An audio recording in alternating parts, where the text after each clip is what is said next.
Good morning. আমি টিনা। তো সকালবেলা ঘুম থেকে উঠেই আজকে আমি চশমা খুঁজে পাচ্ছিলাম না। দিনটা একদম ঘেঁটে হয়ে গেল, কারণ চশমা খুঁজতেই তো অর্ধেক দিন চলে গেছে। আর ভিডিও করতে ইচ্ছা করছিল না, কি যে ভিডিও করি। হুম তো ছাড়ুন, আজকে আমরা একটু গল্প করি। সত্যি বলতে আপনারা একটা কমেন্টও করেন না।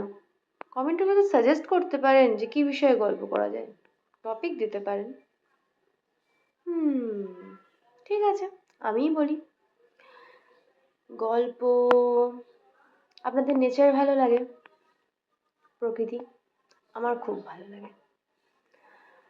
কিছু না, একটা বাড়ি থাকবে ছোট, সে বাড়ির সামনে একটা ছোট উঠান, যে দরজাটা দিয়ে ঢোকা হবে মেন গেট, সে গেটের ওপরে থাকবে যে কোনো একটা লতানো গাছ, রঙিন ফুল। হ্যাঁ, কোনো গাছেই সারা বছর ফুল ফোটে না, কিছু গাছে গ্রীষ্মে, কিছু শীতে, তবুও বাকি সময়টা থাকবে সম্পূর্ণ সবুজ। এই তো, এরকম একটা বাড়ি আপনাদের মনে হয় না কত সুন্দর? সত্যি, এক একটা মানুষের এক এক রকম স্বপ্ন আশা থাকে না? আপনাদের সমুদ্র ভালো লাগে?